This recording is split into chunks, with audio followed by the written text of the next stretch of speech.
गीता में श्री कृष्ण ने बहुत बड़ी बात कही है कि यदि आप धर्म करोगे तो आपको ईश्वर से मांगना पड़ेगा, लेकिन यदि आप कर्म करोगे तो ईश्वर को आपको देना पड़ेगा। नमो गीता दुष्ट इंसान की मीठी बातों पर कभी भरोसा मत करो। वह अपना मूल स्वभाव कभी नहीं छोड़ सकता, जैसे शेर कभी हिंसा नहीं छोड़ सकता। किसी भी मूर्ख व्यक्ति से बहस मत करो, वरना लोग समझ ही नहीं पाएंगे कि असल में मूर्ख कौन है। नमो गीता उगते हुए सूरज और दौड़ते हुए घोड़े का चित्र लगा लेने से सफलता नहीं मिलती, बल्कि सफल होने के लिए सूर्य से पहले जागना और पूरे दिन घोड़े की भांति दौड़ना पड़ता है। जिंदगी में ऐसे इंसान पर कभी भी जुल्म मत करना जिसके पास फरियाद के लिए भगवान के अलावा कोई न हो। नेक इंसान बनने के लिए उतना ही प्रयास कीजिए जितना खूबसूरत दिखने के लिए करते हैं। जो हुआ वह अच्छा हुआ, जो हो रहा है वह अच्छा हो रहा है, जो होगा वो भी अच्छा ही होगा। हे अर्जुन, तुम्हारा क्या गया जो तुम रोते हो? तुम क्या लाए थे जो तुमने खो दिया? तुमने क्या पैदा किया था जो नष्ट हो गया? तुमने जो लिया यहीं से लिया, जो दिया यहीं पर दिया। जो आज तुम्हारा है कल किसी और का होगा, क्योंकि परिवर्तन ही संसार का नियम है। मुश्किल वक्त हमारे लिए आईने की तरह होता है जो हमारी क्षमताओं का सही आभास हमें कराता है। संघर्ष करते हुए मत घबराना, क्योंकि संघर्ष के दौरान ही इंसान अकेला होता है। सफलता के बाद तो सारी दुनिया साथ देती है। जो हुआ अच्छा हुआ, जो हो रहा है वह अच्छा हो रहा है, जो होगा वह भी अच्छा ही होगा। तुम्हारा क्या गया जो तुम होते हो? तुम क्या लाए थे जो तुमने खो दिया? तुमने क्या पैदा किया था जो नष्ट हो गया? तुमने जो लिया यहीं से लिया, जो दिया यहीं पर दिया। जो आज तुम्हारा है कल किसी और का था, परसों किसी और का हो जाएगा। परिवर्तन संसार का नियम है। गीता में श्री कृष्ण ने कहा है कि तू करता वही है जो तू चाहता है, पर होता वही है जो मैं चाहता हूं तू वही कर। जो मैं चाहता हूं फिर होगा वही जो तू चाहता है। गीता में श्री कृष्ण ने बहुत बड़ी बात कही है कि यदि आप धर्म करोगे तो आपको ईश्वर से मांगना पड़ेगा, लेकिन यदि आप कर्म करोगे तो ईश्वर को आपको देना पड़ेगा। भरोसा यदि कृष्ण पर हो तो वो सिर्फ कृपा ही नहीं करते बल्कि सारथी भी बन जाते हैं। गीता में श्री कृष्ण ने कहा है, जो लोग तुम्हारी बुराई करते हैं करेंगे, चाहे तुम अच्छा करो या बुरा।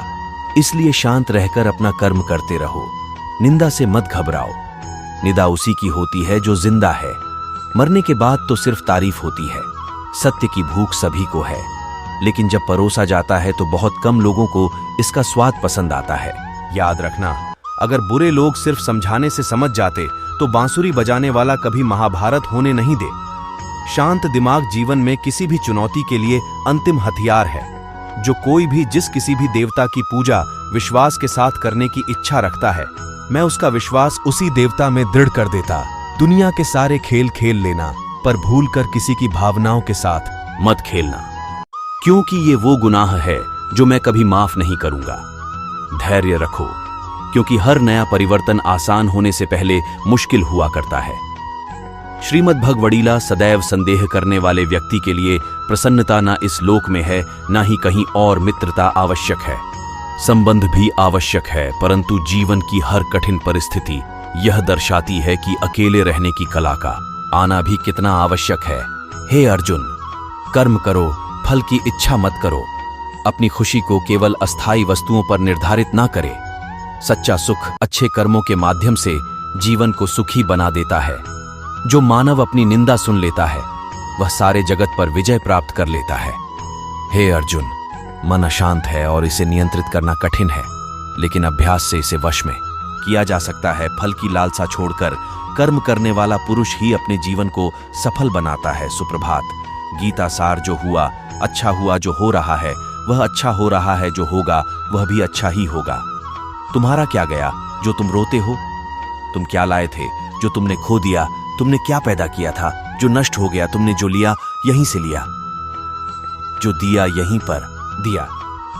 जो आज तुम्हारा है कल किसी और का था, परसों किसी और का हो जाएगा। परिवर्तन संसार का नियम है। समझदार व्यक्ति जब संबंध निभाना बंद कर दे तो समझ लेना उसके आत्मसम्मान को कहीं ना कहीं ठेस पहुंची है। विषयों का चिंतन करने से व्यक्ति उन विषयों के प्रति आसक्त होते हैं। आसक्ति से उन विषयों की कामना उत्पन्न होती है और कामना में विघ्न पड़ने से क्रोध उत्पन्न होती है किसी को दर्द देकर। अगर आपको भी दर्द होता है तो समझ लेना आपकी आत्मा में परमात्मा विराजमान है। संसार में सबसे श्रेष्ठ संबंध भगवान के साथ ही है, जिसमें कभी दुख नहीं मिलता। मन की गतिविधियों, होश, श्वास और भावनाओं के माध्यम से भगवान की शक्ति सदा तुम्हारे साथ है और लगातार तुम्हें बस एक साधन की तरह प्रयोग करके सभी